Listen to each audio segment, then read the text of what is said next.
po si Liana Jade M. Dalacan, tubong tiga Kalinga. Akin pong ipaalam ang aming lugar sa Asiga, Pinukpok, Kalinga. Isa ito sa mga dinarayo dito sa Kalinga at pasyalan ng mga tao.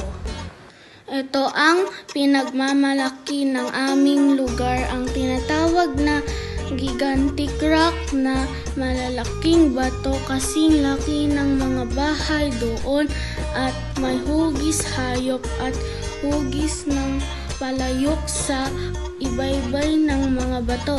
Hindi lang iyon, malinis na tubig, masarap lumangoy kaya malamig. Maraming turista galing sa ibang lugar. Sumarayo dito para magpiknik at hindi lang yan.